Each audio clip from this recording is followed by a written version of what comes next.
आज आपण आंबा व गव्हाच्या पिठापासून एकदम खमंग, मऊ, लुसलुशीत आणि तोंडात टाकताच विरघळतील असे अतिशय पौष्टिक लाडू कसे बनवायचे हे पाहणार आहोत। हे लाडू 15 ते 20 दिवस आरामात टिकतात।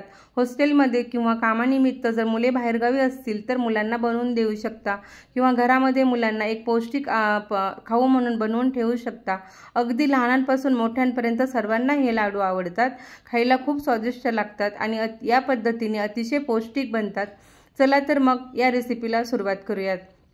आंब्याचे लाडू बनवण्यासाठी मी इथे एक आंबा घेतलेला आहे। आंबा स्वच्छ धुवून घेतला आहे, देठाकडचा भाग काढून घेतला आहे आणि आता त्याची साल काढून घेऊया आणि आंब्याचा आपल्याला पल्प काढून घ्यायचा आहे। तर आंब्याचा पल्प काढण्यासाठी मी इथे चाळण वापरलेली आहे। चाळणीमध्ये आंब्याचा पल्प व्यवस्थित या सोप्या पद्धतीने लगेच निघतो। इथे तुम्ही पुरणाची चाळणही वापरू शकता।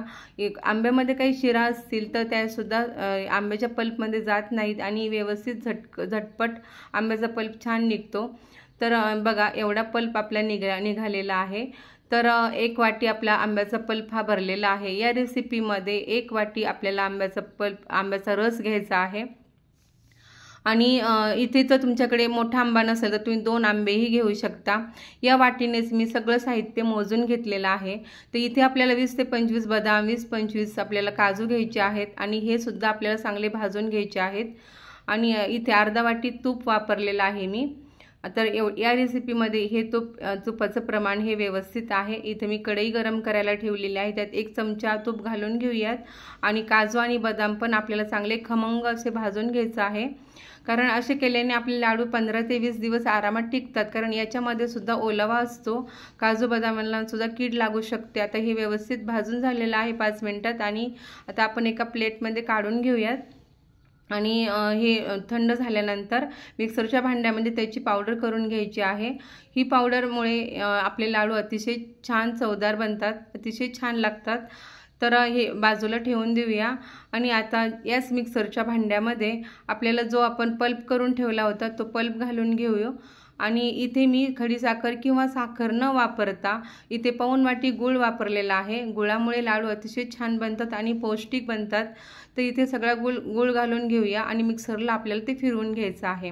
असे केल्याने आपले गूळ आणि आंब्याचं मिक्सचर एकत्र होतं आणि ते शिजायला लवकर मदत होते। आणि इथे मी अर्धा वाटी डाळ वापरलेला आहे। ही भाजलेली डाळ असते त्यामुळे भाजून घ्यायची गरज नाही।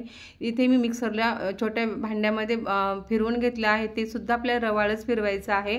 आणि आता आपण 1 वाटी गव्हाचं पीठ, आपण कढईमध्ये जे तूप शिल्लक होतं त्याच तुपामध्ये 1 वाटी गव्हाचं पीठ चाळून घेतलेलं ते आता आपण चांगलं खमंग असे भाजून घेऊया।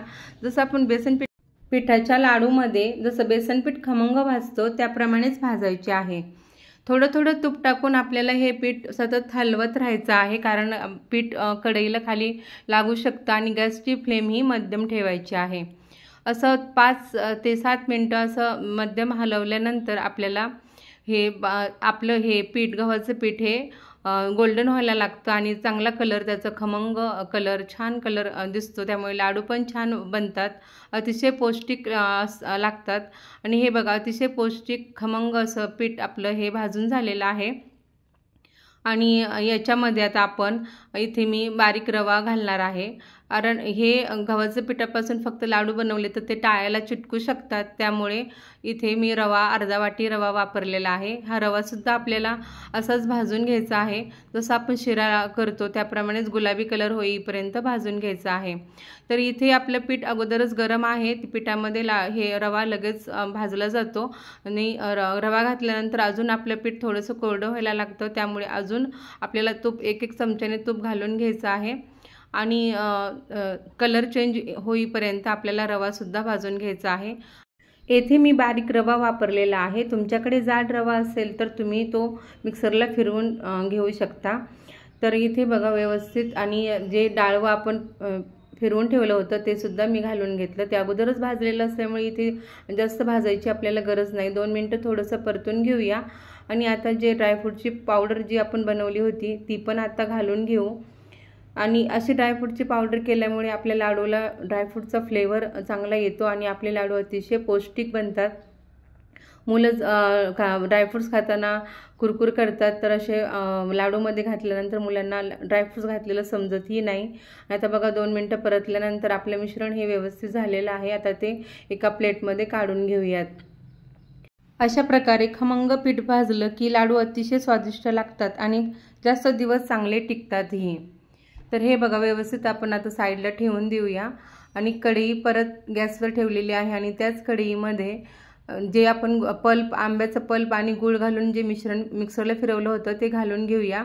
ते मिश्रणसुद्धा आपल्याला शिजवून घ्यायचं आहे आणि मध्यम गॅसवरच आपल्याला कंटिन्युअसली असं चमच्याने फिरवून घ्यायचं आहे, कारण जो काही थोडाफार गूळ राहिला असेल तोही विरघळला जातो. आणि मिश्रणाला एक उकळी आली की आपल्याला हे आपलं जे पीठ भाजलेलं होतं ते घालून घ्यायचं आहे.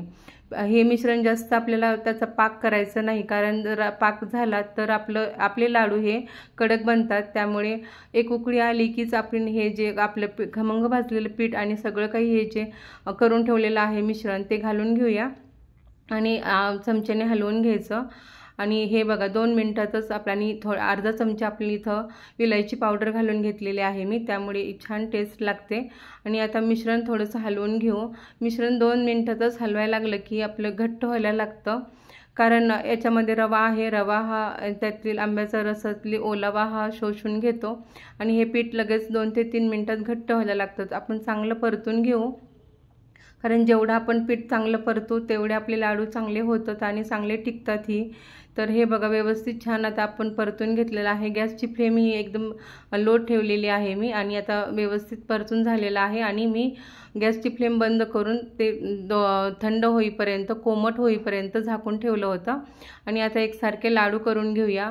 लाडू एकसारखे करून घ्यायचे. हे बघा किती आपण परतलं आणि हे केलं तरीसुद्धा आपलं पीठ हे ड्राय झालेलं नाही आणि लगेचच 2 मिनिटामध्येच, 2 मिनिटापेक्षाही कमी वेळात लगेचच आपला लाडू तयार होतो. एकदम हलकं आणि एकदम लुसलुशीत, मऊ आणि तोंडात टाकताच विरघळेल असा हा लाडू आपला तयार होतो. अतिशय रवादार आणि दाणेदार लाडू बनतात. तर असे व्यवस्थित लाडू असे तुम्हाला जसे लहान मोठ्या साईजचे तुम्ही करू शकतात. आणि हे बघा मोठा साईज असेल तरीही चालतो आणि मी लहान लहान साईजचे असे लाडू तयार केलेत. आणि व्यवस्थित बघा, व्यवस्थित दुसरा लाडूसुद्धा आपला व्यवस्थित छान झालेला आहे. एकदम जसा हवा तसे लाडू बनवू शकता. त्याला पिस्ता थोडंसं लावलेलं आहे डेकोरेशनसाठी. असे लाडू सगळे छान अशा प्रकारे मी करून घेते. बघा करून झालेले आहेत लाडू आणि शेवटचा लाडू आता एक राहिलेला आहे. आणि जरी शेवटचा लाडू राहिलेला आहे तरीसुद्धा तोही आपलं पीठ एकदम ड्राय झालेलं नाही, काही नाही, तसंच व्यवस्थित आहे, मऊ आहे. आणि तो तुम्ही बघू शकता की हे पीठ व्यवस्थित मी गोळा करून आपण शेवटचा लाडू बनवून घेऊया. तोही 2 मिनिटाच्या आतमध्येच लाडू एकदम वळला आहे आणि व्यवस्थित मऊ लुसलुशीत झालेला आहे. त्यामुळे लाडूचं पीठ हे इथं चुकत नाही, व्यवस्थित प्रमाण आहे. या पद्धतीने तुम्ही प्रमाण घेतलं तर तुमचं लाडू चुकणार नाहीत आणि व्यवस्थित छान असे पौष्टिक लाडू तयार होतात. अतिशय खायला स्वादिष्ट आणि पौष्टिक आहेत. या प्रकारे अशा पद्धतीने बनवून तुम्ही लाडू तयार करू शकता. अतिशय एक कप गव्हाच्या पिठापासून आणि 1 आंब्यापासून असे 20 ते 25 लाडू बनलेले आहेत. अतिशय छान लागतात आणि 15 ते 20 दिवस आरामात टिकतातही. आता हे बघा व्यवस्थित मी तोडून दाखवते. किती छान दाणेदार झालेलं आहे. तोंडात टाकताच विरघळतील असे व्यवस्थित छान दाणेदार आहेत आणि मऊ लुसलुशीत तयार झालेले आहेत. या आंब्याच्या सीझनमध्ये हे दाणेदार लाडू नक्की ट्राय करा.